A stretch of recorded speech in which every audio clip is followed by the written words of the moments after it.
자, 우리 다 같이 요한복음 10장 9절 함께 시작. 나는 그 문이라 누구든지 나를 통하여 들어가면 구원을 받을 것이며 또 들어가며 나오며 초장을 얻으리라. 그 8절 좀 봅시다.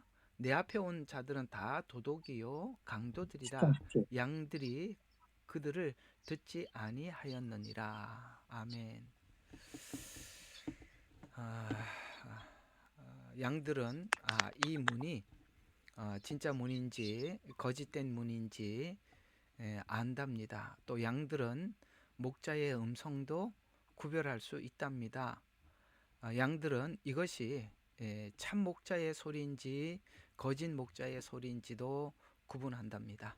양들은 두 가지로 구분한데요. 하나는 문이 아닌 것을 발견하기도 하고 또 음성이 아닌 것도 구별해낸답니다. 양들은 목동의 음성을 잘 알지요. 목소리가 어떤지 또 목동이 얼마나 자기를 위하는지 알고 듣습니다.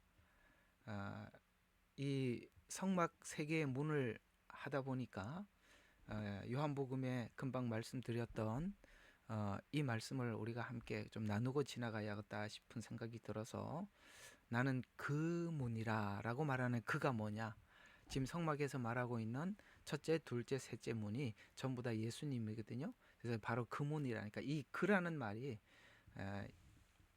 성막을 따라서 이 문 세 개를 같이 연결을 하다 보니까 그 문이라는 것이 이 성막에서 이게 드러나죠. 그러니까 사실 성경은 우리가 확인하지 못한 내용들이 굉장히 많거든요. 확인하지 못하는 부분들은 지금 이렇게 비밀이 숨겨져 있어요. 그러니까 이렇게 비밀이 숨겨져 있기 때문에 이런 걸 하다 보면 여기 말하는 괜히 우리는 문이라 이 말에 요한복음 10장 9절에 나는 문이라라는 그라는 말은 우리가 멀리 어디 딴 데 가고 없죠. 왜냐하면 이 그문이라는 말이 우리가 생각해 본 적이 별로 없고 왜 그라고 표현하는지도 우리가 알지 못했고 뭐 추적해 볼 일도 없었기 때문에 그라는 말이 도대체 뭐냐라고 한다면 오늘은 이 성막에 있는 세 개의 문을 통해서 바로 그 문이다 라고 하니까 이 그라는 말이 그 이야기구나. 그래서 오늘 이 그 한 단어 한 글자지만 이 얘기를 한번 여러분들과 함께 해보고자 합니다. 하다 보니까 참 별의별 거 다 하는 것 같은 생각이 들지 않습니까? 그 문이라는 거 우리가 평생 한 번이라도 생각해 보겠어요? 근데 이게 여러분들 이게 뻘겋게 나오죠. 이게 뭐 이렇게 사진 이렇게 나오고 무슨 그 뒤에 무슨 조정을 하는 것 같은데 이걸 어떻게 조정하는지 몰라서 그냥 이렇게 하는데요. 자, 여기 마우스가 여러분들에게 안 보이네. 여기 첫 번째 문, 그 다음에 여기 두 번째 문, 요 세 번째 문, 요 문에 대해서 우리가 한번 생각해 보는데, 자, 오늘은 좀 어떤 쪽에서 보려고 하느냐면은 다시 요한복음으로 다시 돌아가겠습니다. 자, 다시 한번 요한복음 한번 확인하고 지나갑시다. 7절부터 한번 보죠. 그러므로 예수께서 다시 그들에게 말씀하시기를 진실로 진실로 내가 너희에게 말하노니 나는 양들의 문이라. 자, 양들의 문이라고 합니다. 나는 양들의 문이래요. 그래서 또 8절에 보니까 내 앞에 온 자는 다 도둑들이요 강도들이라 양들이 그들을 듣지 아니하느니라. 10절. 자, 도둑은 오직 도둑질하고 죽이며 멸망시키려고 오지만 내가 온 것은 양들의 생명을 얻고 더 풍성히 얻게 하려 함이라. 12절. 삭구는 목자가 아니요 양들도 자기 양들이 아니므로 이리가 오는 것을 보면 양들을 버려두고 도망치느니라. 그리하여 이리가 양들을 채가고 흩어진다. 왜? 삭군이 그러니까 그 이리가 왔을 때 삭군이 도망치는 것은 그가 삭군이기 때문이다. 그래서 양들에 대해서 뭐가 없어요? 관심이 없다. 이렇게 쭉 설명을 해 가고 있습니다. 예수님께서 이런 말씀들을 가지고 우리에게 충고하는 말씀들은 귀담아 잘 들어야 될 필요가 있는 겁니다. 중요하기 때문에 이렇게 자세하게 우리에게 말씀하고 있는 것입니다. 오늘 이렇게 제목을 그래서 이렇게 한번 잡아봤어요. 이단이 만든 다른 예수는 다른 문입니다. 나는 그 문이 아니라 쭉 설명해왔던 그 문이 아니라 다른 문이라는 거죠. 그러니까 우리가 문을 잘못 들어가서, 그러니까 이단은 첫 문부터 잘못 설명을 하고, 첫째 문이 잘못 설명이 되면 당연히 둘째 문이 잘못 설명하게 되어 있고, 셋째 문이 잘못 설명이 되었기 때문에 우리가 기독교, 정통 기독교에서 말씀하고 있는 복음과 다를 수밖에 없어요. 구원의 문에 대한 구원론도 다를 수밖에 없고, 성화론도 달라요. 두 번째 문은 성화론이잖아요. 세 번째 문은 낙원으로 들어가는 문이거든요. 이 모든 게 다 틀리게 되어 있다라는 것입니다. 왜요?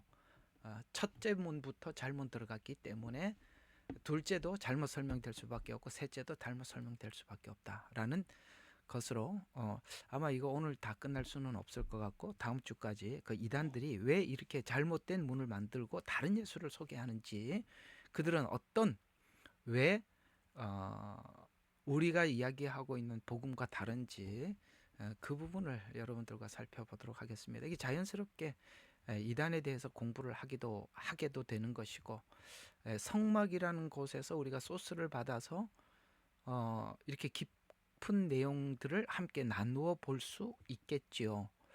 우리가 이렇게는 잘 배워보지 않기 때문에, 그냥 예를 들어서 뭐 암흑의 이단에 대해서 뭐 신천지가 이렇기 때문에, 교리가 이렇기 때문에 그냥 이단입니다, 이렇게 우리는 소개는 받았어도, 구체적으로 신천지가 왜 그렇게 하는지 이렇게, 이 성막 같은 내용을 가지고 설명을 하면 훨씬 더 여러분들에게 확 와닿아요. 왜냐하면은 우리가 이단을 공부하는 교리들이 있어요. 여호와 증인, 그다음에 또 여호와 증인, 몰몬교, 이런 것들이 쭉 있는데, 그걸 가지고 여러분들이 그냥 이게 왜 이단인지 막 설명을 하면, 우리가 기본적인 기초적인 교리가 없는 상태에서 들어도 그런 같다라고 생각을 하지, 깊이 있게는 이렇게 접근을 못 해요.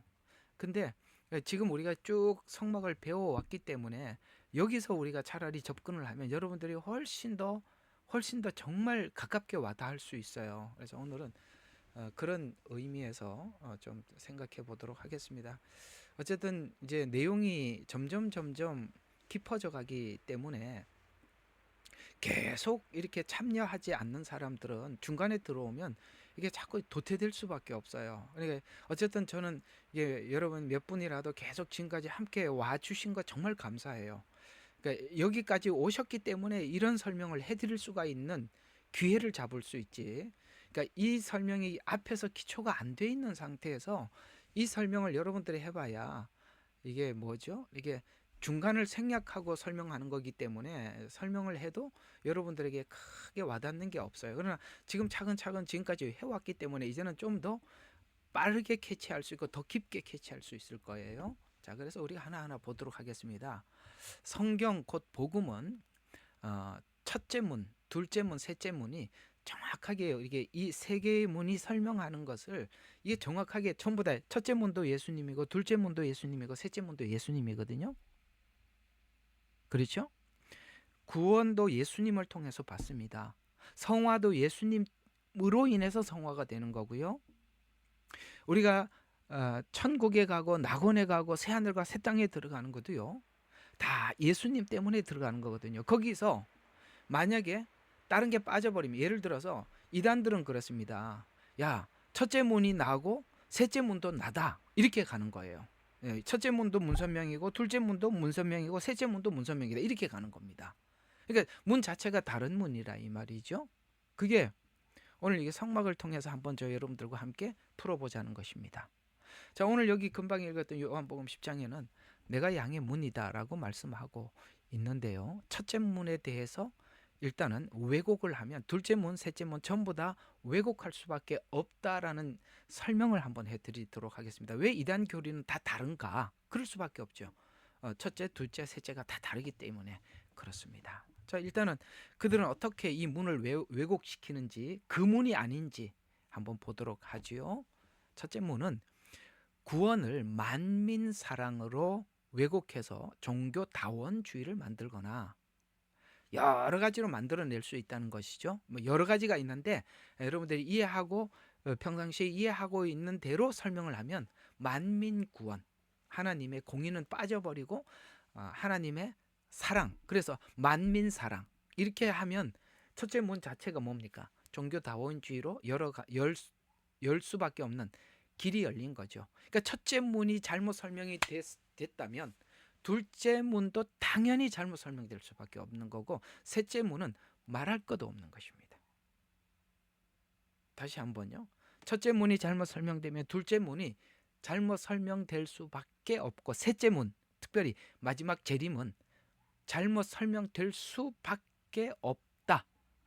요거 잘 기억해 주십시오. 그리고 왜 사람들이 지금 재림이 임박했는데 왜 이런 말을 하지 않느냐? 첫째 문, 둘째 문 다 잘못됐기 때문에 앞에서 잘못 꼬였다는 거예요. 우리 속담으로 표현하자면 첫 단추가 잘못 낀 겁니다.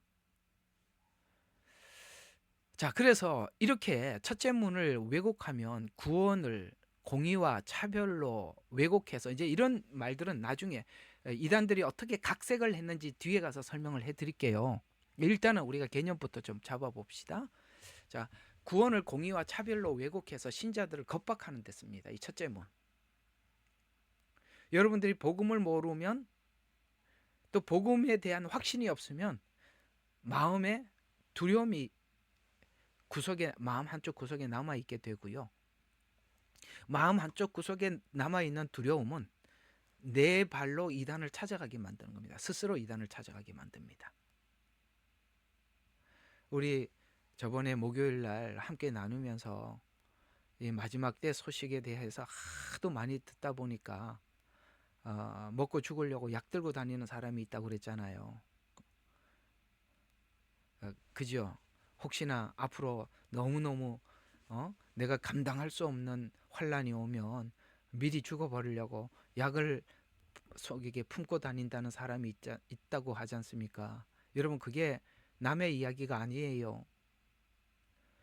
하나님에 대해서, 하나님의 구원에 대해서, 하나님의 은혜에 대해서 확고한 성경적 이해가 없으면요, 이 구원에 대해서 두려울 수밖에 없어요. 그래서 이단들이 생겼을 때 여러분, 그냥 대충 신앙생활하는 사람이 가는 게 아니라 뭔가 열심히 진리를 찾으려고 하는데 찾지를 못한 사람들이 글로 가 있는 거예요. 우리가 생각할 때는 옛날에 그렇게 신앙이 좋았던 게 아니라 두려워서 옛날에 그렇게 신앙이 좋은 척 했던 거예요. 무서워서. 혹시나 잘못하면 큰일 날까 봐.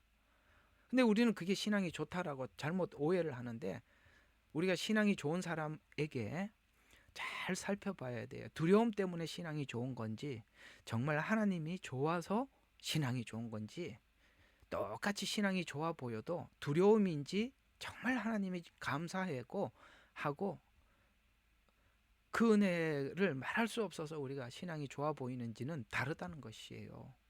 근데 분명히 전자는 이단을 찾아갈 수밖에 없을 겁니다. 앞으로 그럴 겁니다. 뭐 아니면 약을 들고 다니든지 이단을 찾아가든지 둘 중에 하나 하겠죠. 차라리 모르는 이방인들이야 그런 거 안 하겠지만, 그렇게 지금 평상시에 복음을 담고 여러분들이 복음 안에 들어오는 것이 그렇게 중요한 것입니다. 어려운 이야기라 할지라도 여러분들이 소화를 하시고 더 깊이 있게 예수님을 알아가야 하는 것입니다. 그래서 이제 첫째 문에 대해서 왜곡해서 신자들을 겁박하지요. 그래서 자신들의 어떤 그룹 안에 들어오지 않으면 구원받지 못할 것 같은 자로 위협용으로 사용하게 됩니다. 이 첫째 문. 이렇게 해야 구원을 받아. 네가 너 스스로 구원을 받을 수 없어. 그러니까 내가 이렇게 우리가 시키는 대로 이렇게 해야 구원을 받는다. 이렇게 얘기를 하죠. 그럼 첫째 문이 잘못되면 당연히 둘째 문이 잘못될 수밖에 없죠. 당연하죠. 그거 뭐 말할 것도 없는 것이죠. 그래서 둘째 문에 대해서 왜곡되이 설명해서 본래 성도들의 성화의 생활이라는 것이 예수 그리스도의 은혜를 기본으로 한 그 은혜 위에 말씀 중심의 생활, 그 은혜 위에 기도 생활, 그 은혜 위에 빛된 생활, 이렇게 살아가야 할 힘이, 우리가 성막을 보면 번제단에서 받은 은혜가 성화, 물두멍에, 아시겠어요? 우리의 성화를 좌우하게 되는데, 첫째 문이 번제단에 대한 설명이 잘못되면 성화가 어떤 교주를 위한 성화가 된단 말이죠. 그들이 원하는 사람이 되어간다는 것이죠. 그래서 세상에 빛된, 이웃에 빛된 성도로 살아갈 힘과 힘이 번제단과 같은 십자가의 은혜와 은총으로 사는 것이 신자의 삶이라는 것을 설명해 주지 않으면 대부분이 종교인이 되거나 율법주의자로 전락하게 되지요. 이건 첫 단추가 잘못 끼면 두 번째 단추는 당연히 잘못 끼게 되는데, 결국에는 어디 가서 이 셋째 문이 정확해야 되거든요. 그러니까 셋째 문은 첫째와 둘째 문이 정확하게 설명이 되어야만이 셋째 문이 정확하게 설명이 되는데, 이상하게 셋째 문이 잘못된 거는 첫째와 둘째가 잘못됐다라는 증거라는 것이에요. 첫째와 둘째 문이 잘못 설명이 되면 셋째 문. 그래서 부활론도 다르고 낙원론도 다르고 재림론도 다르고 천년왕국도 다르고 새하늘과 새 땅도 다 다른 거예요. 그래서 앞에 첫째 문에 대한 설명이 잘못되었거나 둘째 문에 대한 설명이 잘못되면 셋째 문에 대한 설명은 분명히 잘못되게 되어 있다. 셋째 문이 의미하는 것은 바로 하나님 앞에 나가는 거거든요. 바로 부활, 재림, 낙원. 지금 우리가 낙원을 하다가 이 얘기했잖아요. 낙원에 대해서 저번 주에 쭉 설명을 했죠. 그 다음에 천년 왕국, 새하늘과 새 땅, 그러니까 미래에 대한 이야기들이죠.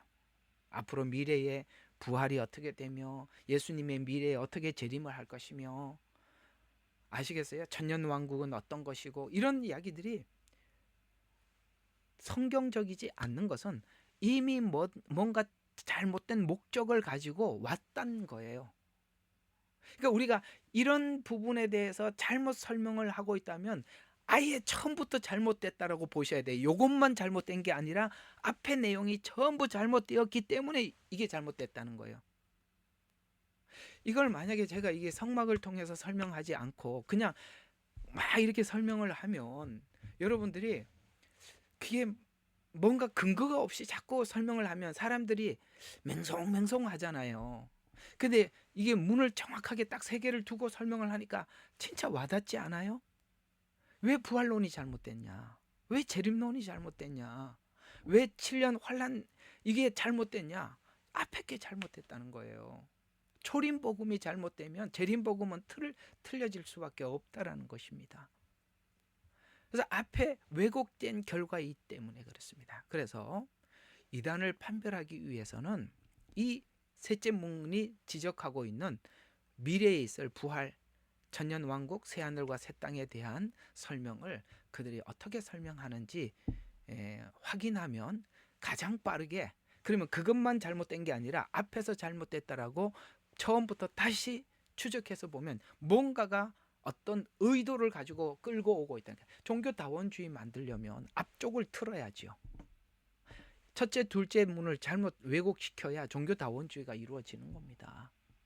예, 다 그렇게 연결이 되어 있다는 것입니다.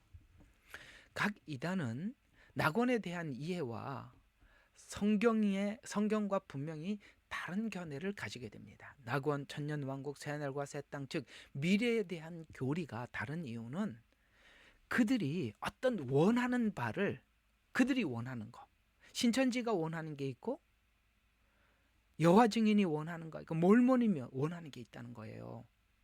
그래서 자기들이 원하는 것을, 자기들이 원하는 어떤 것을 해야 되기 때문에 그들의 교리에 끼워 맞춰야 하기 때문에 그렇게 바꿀 수밖에 없다라는 것이죠. 그래서 구원, 부활, 승천, 재림에 대한 교리 중에 선명하게 틀린 교리가 있는데 이단마다 원하는 방향이 있기 때문입니다. 결국 앞에 교리가 달라지게 되면 뒷부분의 교리는 달라질 수밖에 없는데, 특별히 어느 부분에서 확고하게 달라지냐? 이거는 도착 지점이잖아요. 그렇죠. 재림과 천년 왕국과 새하늘과 새 땅은 우리 신앙의 종착역이잖아요. 그러니까 종착역이 잘못된 역을 여기에 내릴 수밖에 없는 거예요. 이단이라는 말이 무슨 뜻이냐면은 자주 말씀드립니다. 한자로 달을 이자에 끝단자예요.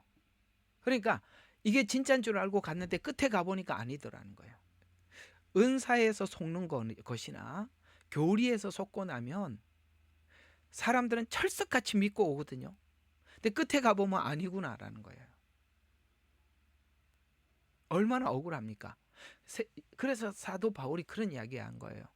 너희들이 이 믿음을 제대로 알지 못하고 잘못된 믿음을 가지면 세상에서 제일 불쌍한 사람이 된다. 그럼요. 그래서 이게 바른 건 줄 알고 가짜 이단에다가 그렇게 집 팔고 헌금하고 봉사하고, 그죠? 있는 거 다 갖다 바치고 끝에 가보니까 아니네. 이것처럼 억울한 게 어디 있겠어요. 자, 그러면 이단들은 자기들이 원하는 어떤 목적이 있어요. 쉽게 말해서 오늘 여기 보니까 이단들이 어떤 목적을 가지고 한다고 그랬어요? 자, 보세요. 언젠가는 그들이 이렇게 할 겁니다.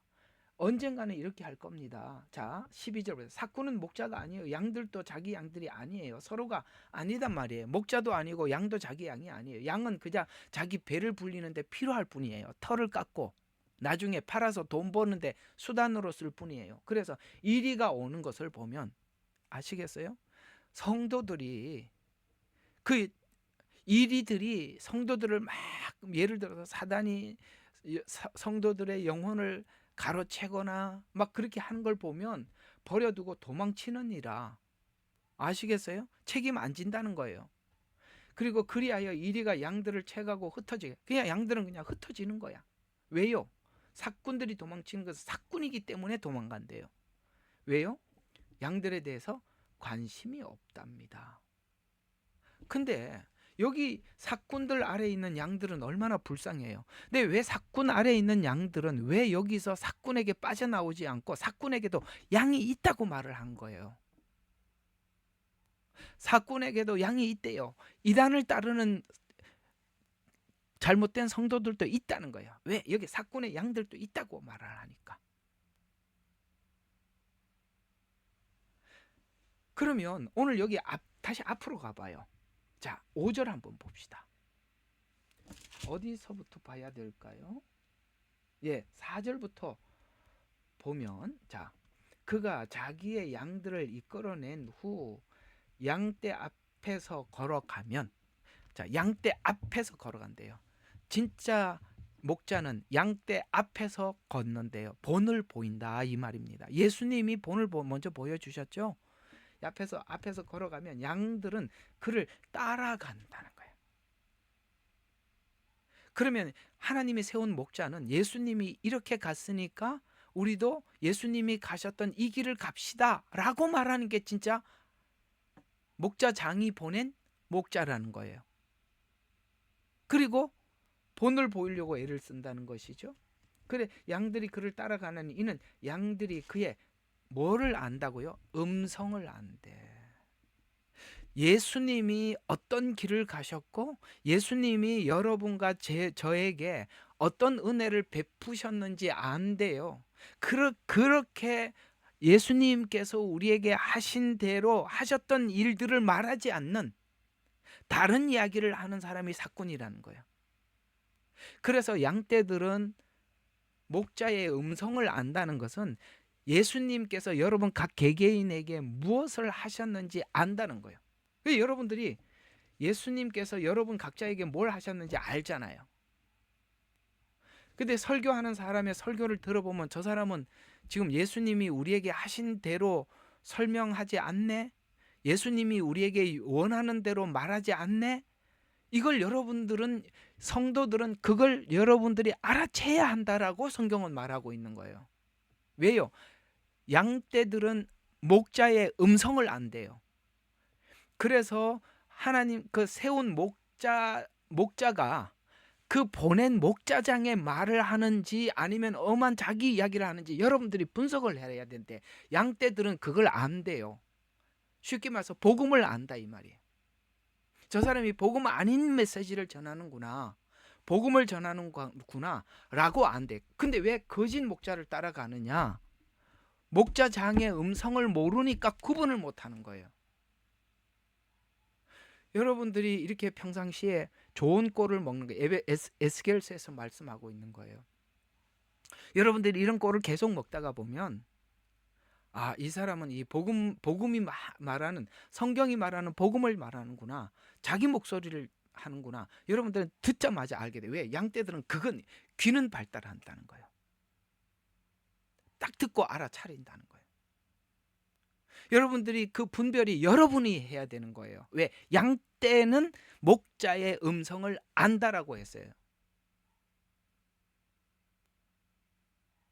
그래서 여러분들은 매일 배워야 하고 또 배워야 하는 것입니다. 자, 그러면 계속 한번 봐요. 자, 이들은 교리를 달리하기 위해서 이제 자기들이 원하는 교리를 이렇게 변형시키기 위해서 어떤 방법을 사용하느냐면 많은 신학자들의 신학이 있잖아요. 그래서 신학을 따라가면 안 된다는 거예요. 정말 신학을 유학까지 갔다 오고 뭐 박사학위 안 받고 그게 난 지금 보면 그게 나. 박사학위 받아갖고 학자가 돼버리면 목사가 안 돼요. 학자가 되면 목사가 돼도 학자가 앞에 되는 거야. 에? 학문으로 목회를 하는 거야. 그래서 이 교수들이 목회를 하는 거 보면 참 힘들어요. 학문을 가지고 하니까. 그냥 성경이 이렇게 우리 수건을 이렇게 짜면 물이 쭉 나오듯이 성경을 짜면 짜서 흘러나오는 대로 전하면 되는데 신학을 가지고 성경을 짜버리면 이상한 게 나온다고요. 칼빈 교리를 가지고 짜면 예정론으로 다 풀어야 돼. 그러니까 신학이라는 게 그러니까 안 하는 게 낫다고. 어쨌든 그러다 보니까 많은 신학자들의 논리가 있어요. 그러니까 자기들이 필요한 걸 취하는 거예요. 자기들이 원하는 어떤 것을 만들어 가려면은 나는 뭐 그때 필요에 따라서 이 사람 논리, 저 사람 이론 이렇게 가지고 오는 거예요. 그래서 그들이 막 설명을 할 때 그 유명한 신학자 누가 이렇게 정리를 했기 때문에 제가 말인데 그게 예수님은 아니잖아요. 신학자지. 자, 그래서 신학 중에 자신이 원하는 신학을 선택하여 정리하게 되는데 만일 신학이 없으면 거기 신학에 자기들의 논리를 설명하는 그런 신학이 없으면 다른 방법을 써요. 이제 앞으로 이제 쭉 이단을 공부하다 보면 이제 좀 적어놨거든요. 간단하게라도 좀 해놨어요. 그래서 만약에 자기들이 원하는 어떤 논리를 신학에서 없으면 또 이런 방법을 써요. 계시를 받았대. 교주가. 예. 화이트 알렌 여사가 계시를 받았거나 그 다음에 이만희가 계시를 받아 문선명이가 계시를 받거나 그렇게 해서 하나님과 아주 가까워서 자기는 직접 계시를 받는다는 거예요. 그래서 막 하나님이 알려주는 대로 이렇게 성경 해석을 한다. 또 그런 것도 많습니다. 예.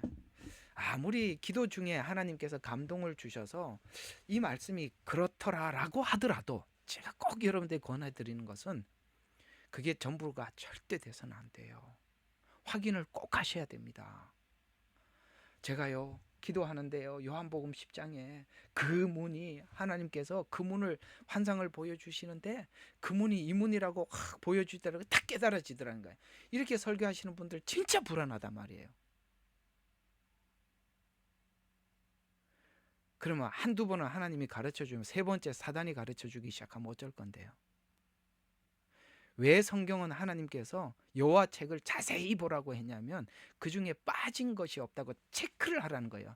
짝이 없는 것이 없다. 이게 분명히 찾아서 그리고 설명을 하라는 거예요. 예? 계시를 보고 환상을 본 거 가지고 말하지 말고, 그렇더라도 성경에서 확인이 안 되면 말하지 말라고요. 예? 정말 복잡해져요. 여러분, 우리가 참 이런 게 있어요. 담임 목사를 한다는 것은 정말 쉬운 일이 아닙니다. 담임 목사를 한다는 것은 그 한 교회에서 평생을 말씀을 전해야 되는데, 오늘은 이렇게 말했다가 내일은 저렇게 말했다가, 그러면 그 교회는 수습할 길이 없어요. 장시간 설교를 한다는 것은 정확한 복음에 대한 틀이 있어야 돼요. 어느 날 눈 감고 기도하다가 하나님 감동 주셔서 한 주 때우고 한 주 때우고, 이것도 한계가 있는 거예요. 그거는 남의 교회 부흥회 가서 한번 하고 오는 거고, 그 교회에서 담임 목사를 사실 저희들이 5월 마지막 주가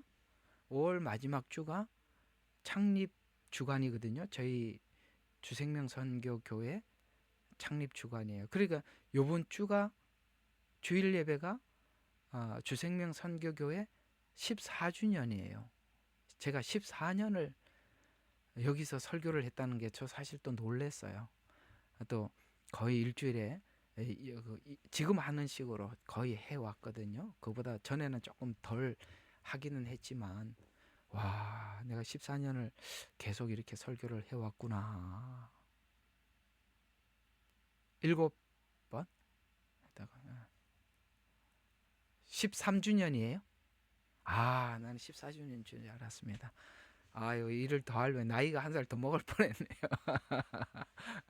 그렇게 쭉 오랫동안 설교를 하고 그 내용이 충돌되지 않으려면 딱 틀이 있는 상태에서 하지 않으면 안 되는 거예요. 그래서 뭐를 담임을 하는 게 빨리 하는 게 중요한 게 아니라, 분명히 내가 전할 복음에 대한 틀을 준비해 놓고 해야 되는 거예요. 자, 그래서 뭐 어쨌든 봅시다. 자, 그래서 계시를 받았다. 그러면 또 아니면은 또 계시를 받았다 하면 누가 또 궁시렁거릴 거 아니에요. 계시 그건 믿을 수 없다 그럴 거 아니에요. 그러면 또 외경을 가져와. 그게 또 천주교에서 또 이런 걸 쓰는 거예요. 왜? 자기들이 연옥설 이런 걸 하려고 하니까 성경하고 안 되거든요. 그러니까 또 외경을 쓰는 거예요.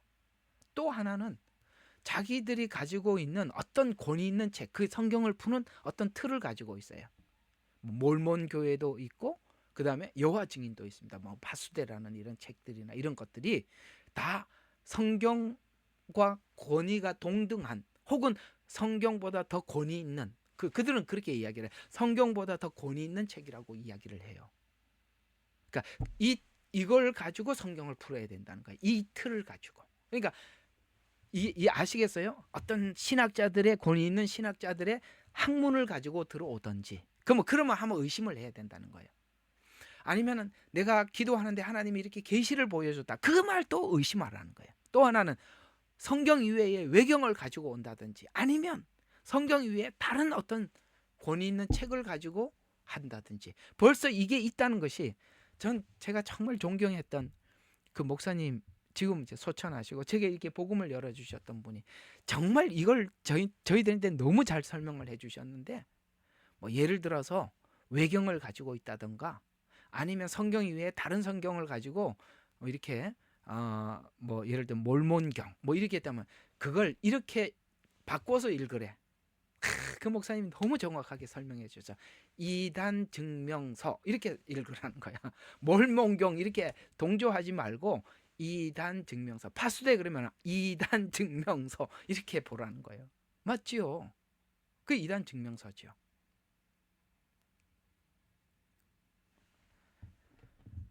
자, 이런 것들이 다 그렇습니다. 그래서 예를 들어서 다른 어떤 성경을 가지고 있는 거예요. 몰몬교 같은 몰몬경이 있습니다. 이 몰몬경은 미국 대륙에서 예수님이 어떻게 사역을 했느냐라는 이야기들이거든요.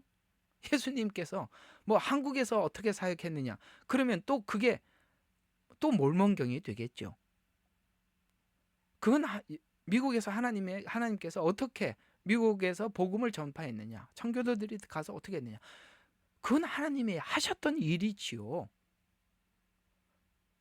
그게 경이 될 수는 없죠. 암흑의 경, 성경과 같은 경이 될 수는 없는 거예요. 또 이 몰몬교회는 교리와 성약, 갑진진주 이런 것들이 아까 말씀드린 이단 증명서라 이 말이에요. 다른 성경이 있잖아요.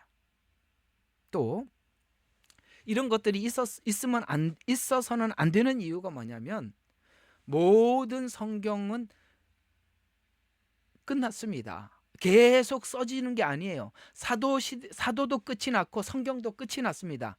더 이상 사도도 없고 더 이상 성경도 없어요.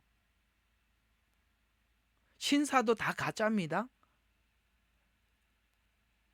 신사도는 신사도들끼리 안수하면서 자기 신사도들이 안수해야 신사도래, 사도래. 그러면 그런 그룹이 있는 거 아니에요? 그렇죠. 그 그룹에 가서 받으면 다 사도예요? 그럼 사도들은 다 목회자들은 사도들이 전에 기록한 성경을 가지고 설명을 하는데 신사도가 생겼으니 그들이 말하는 걸 가지고 우리가 설교를 해야 되는 겁니까? 목사가? 그래서 주님은 그런 이단이 그런 엉터리들이 생길 줄 알고 이미 하나님께서는 더 이상 사도는 없다, 사도는 끝났다고 말씀하고 있고 성경도 정리가 된 겁니다. 요즘 자꾸 무슨 에녹서 이런 이야기를 하는데 그 이야기 하지 마세요. 이 성경으로도 충분해요. 다 아닙니다. 다 아니에요. 성경에서 못 찾았으면 못 찾았다고 하고 다 나와 있어요. 찾아보세요. 왜 없어요? 욥기에 나와 있는데 그 욥기 너무 그냥 그래서 손을 안 대서 그랬지 있어요. 있다고. 예. 자, 계속 봅시다. 이 여호와 증인은 깨어라. 파수되. 왜 이런 책이 필요할까요? 그렇습니다.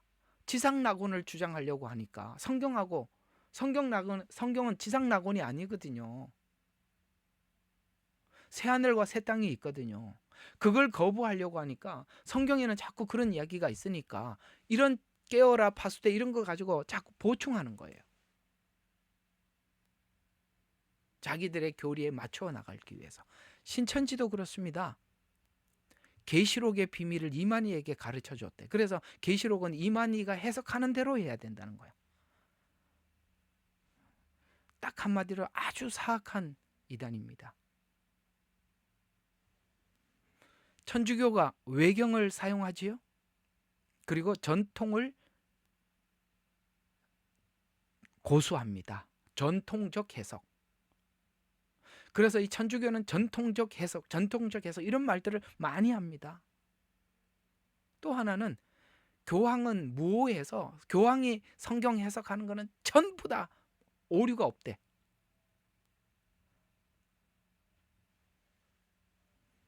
교황의 무오설, 마리아 승천설. 마리아도 예수님처럼 승천까지 하셨어요. 왜 이런 것들이 필요할까요? 그들이 말하는 면죄부, 연옥설을 정당화하려고 하니 이런 게 필요한 겁니다. 그래서 연옥, 무천년설 같은 것들이 다 외경 전통, 교황의 무오설 이런 걸 가지고 막 갖다가 억지로 해석을 해서 자기들의 교리에다 끼워 맞추는 거예요. 아까 말씀드렸죠. 성경은 어떻게 해야 된다고요? 쥐어짜. 성경에서 짠 엑기스 가지고 그냥 그대로 전하면 돼. 자기들이 원하는 걸 하니까 틀을 만들어 놓고 성경을 짜. 이해가 가요? 틀을 만들어 놓고 성경을 짜니까 성경은 그 틀 안에만 들어가는 거예요.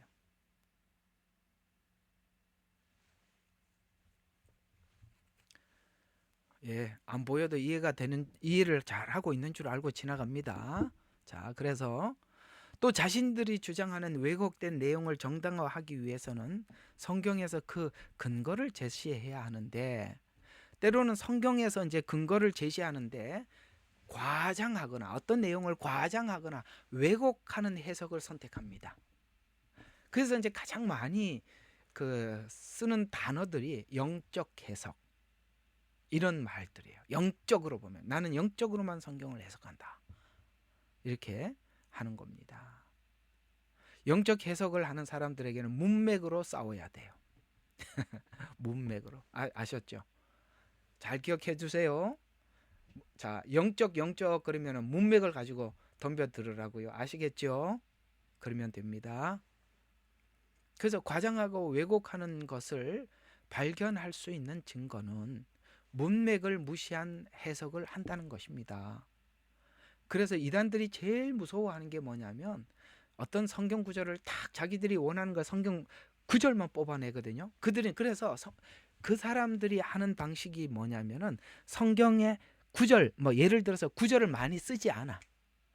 많이 써봐야 한 3구절, 2구절밖에 안 써. 대부분 한 구절, 2구절만 사용해요. 왜? 자기들이 원하는 걸 여기서 짜집게 하고 저기서 빼내고 여기서 캡치하고 저기서 캡치를 해야 되니까 캡치해서 쓰니까 한두 구절밖에 못 써요. 그러면 캡치를 딱 할 때 붙잡아. 자, 딴 성경 구절로 넘어가려고 그러면 딱 붙잡아. 자, 그러면 당신이 말씀하신 이 말씀은 성경이 지금 무슨 말씀을 하다가 이 말씀이 나왔는지 앞에 문맥하고 연결을 좀 시켜서 설명해 주시오. 그러면은 금시초문이 한 번도 들어본 적이 없기 때문에 말을 절대 할 수가 없어요. 여러분 가정에 이단이 있는 분들 성경 구절을 가지고 딱딱 찍어서 설명을 할 때 스톱! 이 성경 구절이 무슨 말을 하다 나오는지 앞에 하고 뒤에 하고 연결시켜 주세요. 그렇게 하면 제가 공감하겠습니다. 그러면은 이거 무슨 내가 어떻게 설명을 해야 되지? 가장 당황하는 겁니다. 이단들이 와서 딱 설명을 하자 그러면은 딱 문맥을 가지고 딱 붙잡고 늘어지잖아요. 다 도망가요. 한 번도 자기들이 문맥을 연결시켜 본 적이 없거든요. 그래서 문맥을 무시하고 어떻게 한다고요? 딱 필요한 성경 구절만 뽑아서 한다. 그래서 흐름을 그래서 성경 전체 흐름과 달라. 첫째 문이 이야기하는 것, 둘째 문이 이야기하는 것, 셋째 문이 이야기하는 것은 성경 전체의 맥을 쭉 문을 설명을 하고 있는데 그들이 이야기하는 것은 성경 전체의 흐름과 달라. 성경 전체가 말하고자 하는 내용과 다른 방향이 돼. 목적지가 다르기 때문에 흐름이 달라. 또 문맥과 다르고 각 장이 설명하고자 하는 강조점인데 강조점도 달라요. 제가 이제 은연중에 여러분들이 자꾸 이런 데 익숙해져 가셔야 돼요. 로마서 설명하면서 강해를 해드리고 있잖아요. 그죠? 로마서 설명하면서 강해를 하다 보니까 저번 주 설명하고 이번 주 설명하고 다음 주 설명이 계속 이렇게 연결이 이렇게 고리가 채워지지요. 그러니까 고리가 채워지기 때문에 여러분들이 전체를 보는 시각이 나도 모르게 여러분들이 생겨가는 거거든요. 시편도 그래요. 시편도 끊어진 1편, 2편, 3편이 끊어진 게 아니라 1, 2, 3편이 연결되어 있다는 걸 알고 시편 전체가 연결되어 있으니까 자꾸 이렇게 연결을 자꾸 시켜드리는 이유가 그겁니다. 그걸 연결시키다 보면 각 장이 따로 떨어져 있는 게 아니라 1장을 설명하고 2장에서 1장에서 설명하고 그 다음에 1장은 2장을 준비하고 있었던 거예요. 시편도 그렇게 돼 있어요. 2편을 설명을 하면 2편은 1편하고도 설명이 되고 다음 3편하고도 연결을 준비하고 있는 겁니다. 이렇게 쭉 연결이 돼 있다 이 말이에요. 66권이 체인처럼 그렇게 연결이 돼서 각 장이 그렇게 돼 있고 각 절이 그렇게 돼 있고 각 권이 그렇게 돼 있어요. 이단은 이 체인을 끼울 수가 없어요. 왜냐하면 체인의 조각만 가지고 왔기 때문에 전체를 연결을 못 시킵니다.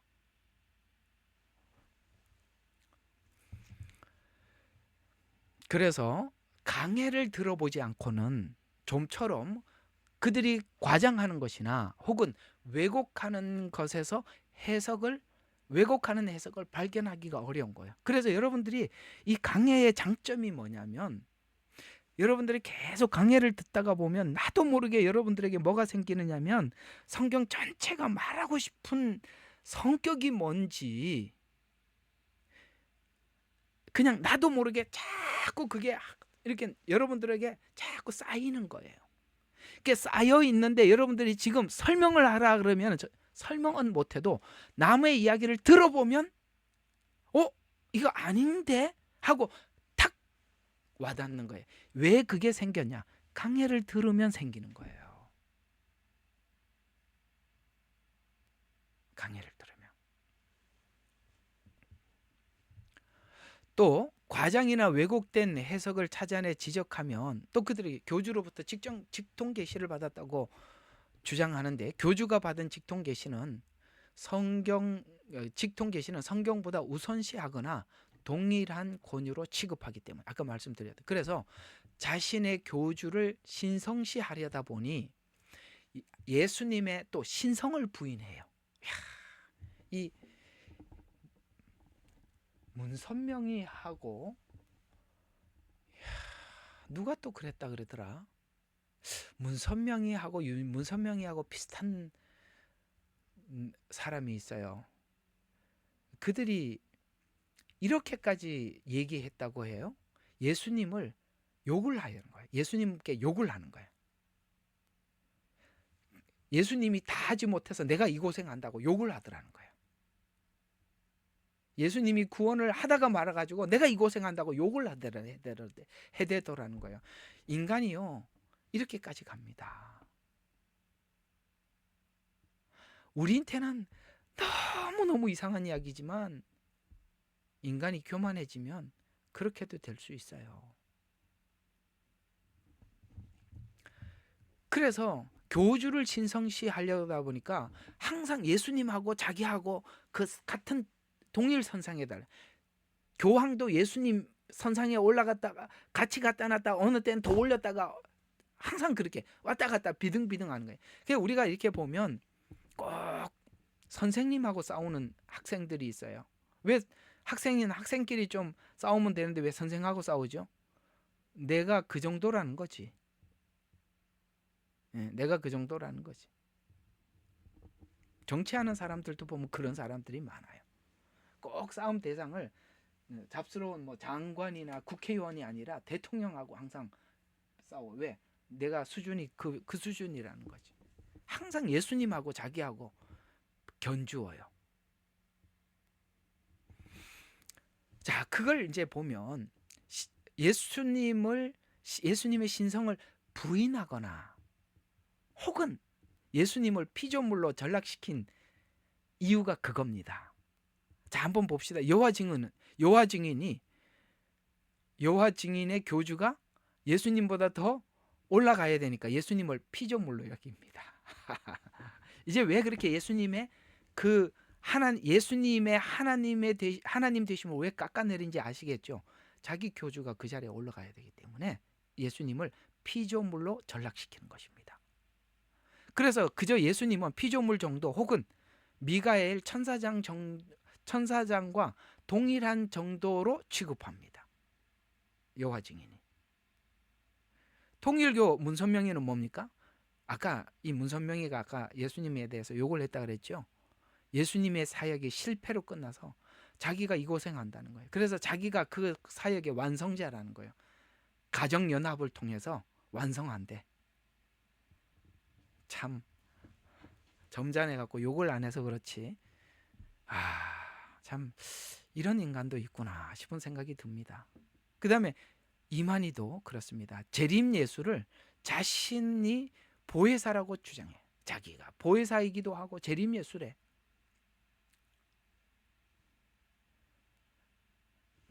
왜 이런 일들이 일어날까요? 그렇습니다. 사단이 뭐라고 이야기합니까? 하나님 보좌까지 올라간다는 거예요. 사단이 하나님 보좌에까지 올라간대요. 딱 사단의 속성이 교주들을 통해서 그대로 흘러나는 것입니다. 그럼 이 교주들은 교주에게 영광을 돌려서 누가 영광을 받는 거죠? 사단이. 그러면 이 교주들은 누가 세워놓은 거예요? 우리는 영적으로는 쭉 보면은 예수님 자리에 이들이 올라가 있거든요. 그렇죠? 근데 사단은 영물이라 자기가 직접 나타낼 수는 없으니까 사람을 앞에다 세워놓고 자기가 뒤에서 영광을 받는 거예요. 그럼 이들은 누굽니까? 사단이 세운 자들이에요. 여기 아니라고 얘기할 사람 누가 있어요? 사단이 세우는 겁니다. 하나님 교회도 그래요. 이 안산홍이가 세웠네. 이거 유독 왜 우리 한국에는 이렇게 이단이 많은지 모르겠어요. 왜 그럴까요? 한국 사람들이 그만큼 성경도 안 보고 그저 누가 옳다 그러면 그저 따라다니는 이런 습성을, 저는 이렇게 지금 저희가 이제 호주에 살고 있지 않습니까? 호주 사람들은요 굉장히 냉철해요. 이 백인들은요 굉장히 논리적입니다. 누가 무슨 말을 한다고 그냥 이렇게 안 받습니다. 확인을 꼭 합니다. 사도행전에도 보면 베레아 사람들은 데살로니가 사람보다 훨씬 더 신사적이에요. 여러분들 신사적인 신앙이 뭔지 아십니까? 말씀을 듣고 그런가 하여 말씀을 다시 돌아보는 겁니다. 그래야 이단에게 속지 않아요. 우리는 누가 말을 하고 나면 저 사람 말은 틀림이 없겠지 하고 다 믿어요. 제가 한 말들도 여러분들이 공부를 다시 하셔야 되는 거예요. 여러분 것으로 만드셔야 돼요.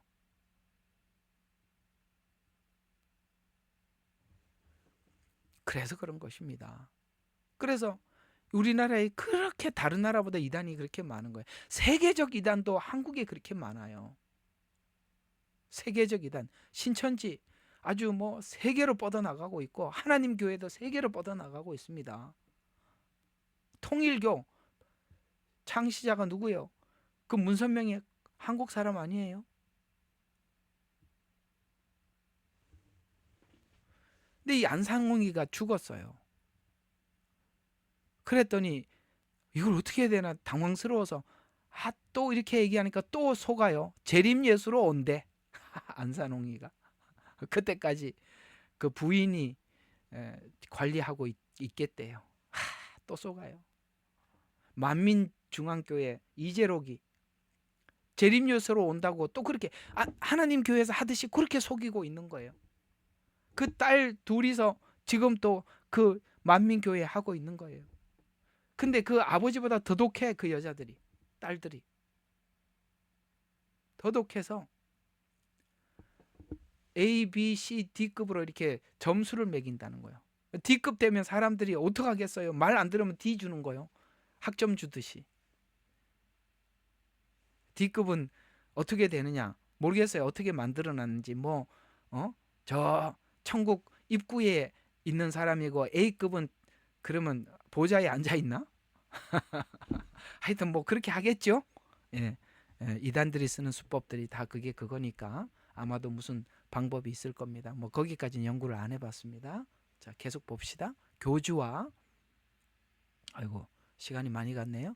예수님이 동등해야 하기 때문에 예수님을 축소할 수밖에 없고, 예수님을 축소하다 보니 예수님 죽음과 부활을 온전한 구속의 완성으로 인정하지 않고 자신들이 주장하는 다른 방식을 통해서 구원을 주장하게 돼. 그래서 자기들이 만든 구원의 방법이 있어요. 요렇게 해야 돼. 구원을 받는다는 방법이 있어요. 그 방법론 쪽에서 보면 전부 다 자기들의 배를 채우는 방법을 동원합니다. 헌신 많이 해라. 전도 많이 해라. 신천지도 14만 4천이 차버렸어요. 처음에는 14만 4천 들어가려고 선착순 그랬더니 막 14만 4천이 차버렸어요. 그럼 어떻게 이게 또 다 14만 4천 다 찼는데 그 다음부터 온 사람들은 어떻게 돼? 그래서 또 고안해낸 방법이 전도 많이 한 순서. 그러니까 또 그렇게 또 전도하러 쫓아다니는 거예요. 전도 숫자. 그래갖고 하나 누가 전도해갖고 오잖아요. 같이 합세해갖고 전도해갖고 오잖아요. 그 보이지 않게 어떻게 싸우냐면 네가 전도했다, 내가 전도했다. 그렇게 싸우고 앉아 있는 거예요. 왜? 14만 4천에 들어가야 되니까. 14만 4천 안 들어가면 구원 못 받잖아요. 얼마나 악랄한지 아시겠어요? 근데 참 목자의 음성을 모르니까, 예수님이 뭘 했는지 모르니까 거기 가서 자기 재산 다 내놓고, 요즘은 이 신천지도 전도법이 자기 몸을 대주고 전도한다는 거예요. 정말 징그러워요. 끔찍하지요. 사람이 이렇게 될 수 있다는 것이 상상이 갑니까? 된다니까요. 그만큼 미혹의 영이라는 것은 무서운 거예요. 자, 그래서 계속 봐요. 자신들의 소속된 집단만이 구원이 있으며 자신들만, 그러니까 14만 4천 이게 재림론 셋째 문에 대해서 마음껏 왜곡해도 모르는 거예요. 자신들만이 진정한 교회라고 주장해서 자신들의 교리에 동의하지 않는 사람들은 구원에서 제외된다. 요즘은 이상하게 옆에 있는 교회도 이단이고 저 뒤에 있는 교회도 자기들 교회만 진짜래. 이에 연결되는 것이 행위구원. 그러니까 결국은 행위구원으로 묶어버리는 거예요. 그래서 지금 우리가 주일날 하고 있는 로마서가 귀중한 겁니다.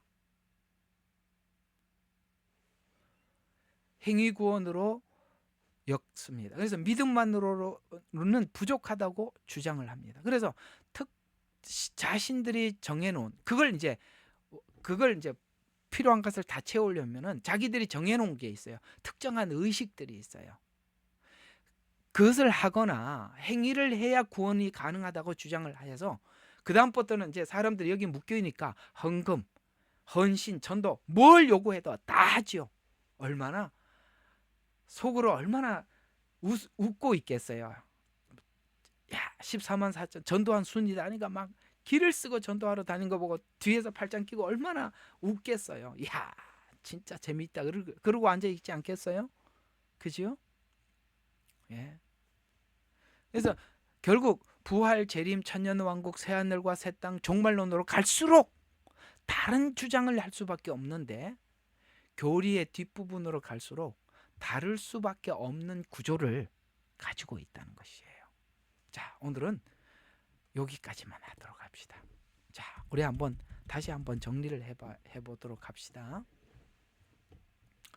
여러분, 첫째 문 이렇게 아예 잘라내 버리고 이게 나을 것 같습니다. 자, 이게 우리가 이 복음에 대한 기본이 없으면 첫째 문이죠. 그문, 오늘 이야기했던 이 그문에 대한 이 기본이 없으면 당연히 둘째 문에 대한 왜곡도 이루어지는 겁니다. 세 번째 문은요, 말할 것도 없는 겁니다. 신자들은, 성도들은, 예수를 믿는 사람들은 내가 믿는 믿음이 성경과 일치하는지 확인하고 싶어 해요. 이단에 간 사람들도 확인하고 싶어 해요. 근데 그 확인을 어떻게 했다고요? 그 확인을 자기들이 원하는, 그래서 여러분, 우리 신천지가 처음에 가장 많이 썼던 게 비유풀이에요. 아시죠? 그래서 씨 뿌리는 비유 들어보면 신비롭거든요. 그 신비로움에 사람들이 몇 가지 그들이 처음에 동원하고 사용했던 것들이 우리가 정말 참, 그러니까 이게 교회가 문제가 많은 거예요. 교회가 복음을 계속 제대로 설명을 했더라면 그 비유풀이를 할 때 신비롭게 여기지 않았을 텐데 한 번도 설명을 해준 적이 없으니까 그 비유풀이가 너무 신기해서 그 말을 듣고 하나 둘 셋 넷 옳은 이야기, 너무 신비로운, 예를 들어서 이런 거죠. 봐라, 에덴 동산에 뱀이 등장을 했는데 요한계시록을 봐라, 용이 등장하잖냐. 신기하지? 그 뱀이 여기 용이야. 이렇게, 그게 사실 맞는 이야기인데 어떻게 사단이 성도들을 미혹하고 속이는 것이 마지막 때 용과 같이 속인다고 했으면 거짓말, 거짓 복음이 그만큼 발전한다는 이야기를 했다고요, 성경은. 근데 이걸 교회에서 미리 설명을 했더라면 야, 그거 이제 알았냐? 이렇게 하고 안 속을 텐데 이런 게 있었네? 신기하단 말이죠.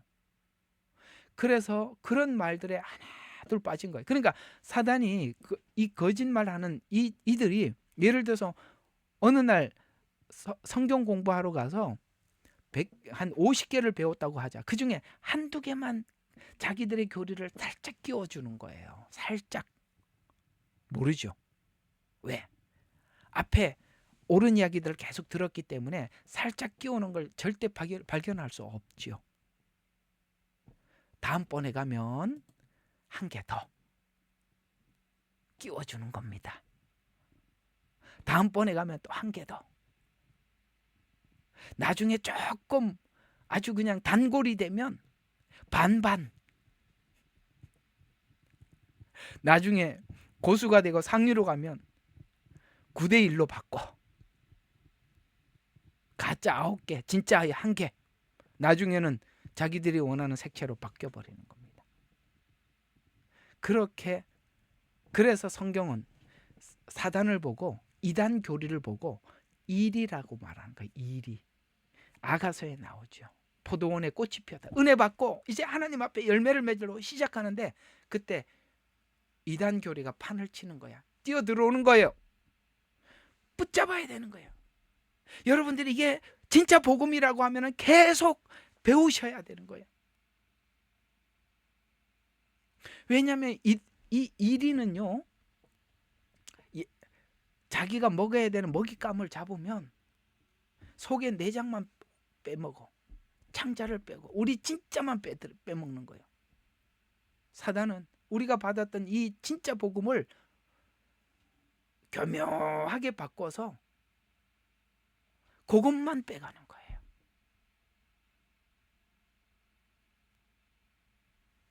그걸 빼가기 위해서 신학자들의 논리나 아니면은 직통 계시나 외경이나 이런 걸 사용해서 사람들이 확인하자고 들어올 때 그렇게 쓰더라. 또 하나, 성경을 풀더라도 문맥으로나 성경 전체의 관점이 아닌 성경 구절을 뽑아서 쓰더라. 그래서 뽑아서 쓰면 요놈 가짜구나 이래 생각하면 되고, 또 이단 증명서 딱 보고 아 이단이구나 알으셔야 되는 거예요. 예, 마지막 때 배교가 일어날 겁니다. 여러분 각 개개인이 공격받을 겁니다. 지금 준비하셔야 되는 것입니다. 기도하겠습니다. 하나님, 오늘 요한복음 10장 9절에는 나는 그 문이라, 누구든지 나를 통하여 들어가면 구원을 얻을 것이며 또 들어가며 나오며 초장을 찾으리라 말씀하셨습니다. 그 문. 오늘 이 성막은 복음이 어떤 방향에서 제시되어 있는지 정확한 틀을 우리에게 제공해 주고 있습니다. 하나님, 이 틀 안에서 복음을 듣고 소화할 수 있도록 도와주시옵소서. 우리가 매일 듣는 이 복음 값없이 여기지 않게 해주시고 소중히 여기게 하옵소서. 예수님 이름으로 기도합니다.